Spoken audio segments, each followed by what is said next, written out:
In Stacking Up today, we have plenty to get to with Dave Bartosiak of Zax.com, and it's always a good day to have you on the show. It's always a good day to be on the show. Great job on your call on Ulta. Yeah, it worked out for me so far. There was a couple of things that happened. First, on the earnings, I had an iron condor because I didn't think the stock was going to react that well, so that first one worked out. But I've always been longer-term bullish on shares of Ulta, and really this one worked out fantastic because they came out and raised their guidance, and they were talking about everything that was going well as far as their own kind of brand image and their branding they're working on in the store. So when that all starts to shape up for me, it looks like it's going to be great over the next few quarters. So you are holding on. All right, let's move on to Wells Fargo. What do you think? The earnings were a little shaky.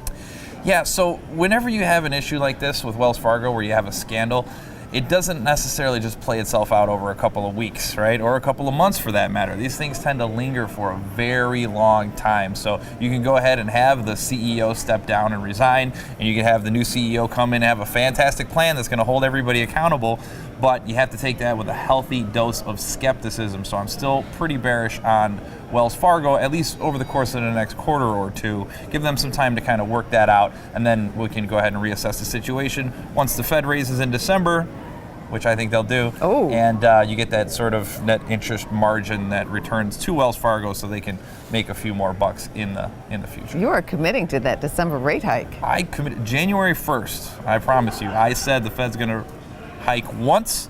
It's going to be in December. So I'm going to stick to my guns. You can replay the tape.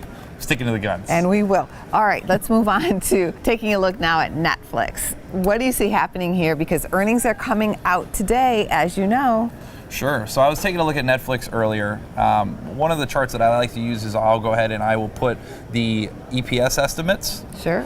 Along earnings with, per share. That's right, the earnings per share along with the stock. But I don't just look at the earnings per share estimates for the current year. I'll look at next year's numbers and previous year's numbers and get them all on a nice fancy little chart. So it's great. But one thing I've noticed is if you look at 2017's numbers, there's a huge jump. There's a lot of growth that Netflix is expecting in 2017. Now we were expecting a lot more. It was like $1.17 60 days ago, and now I think we're only expecting 93 cents for next year. Regardless, it's a cult stock. They have a cult following, and there's a lot of people that love their Netflix. And a lot of people who wish they would have bought that stock a long time ago. There's a whole lot of woulda, coulda, shouldas when it comes to Netflix, right? I can't agree more.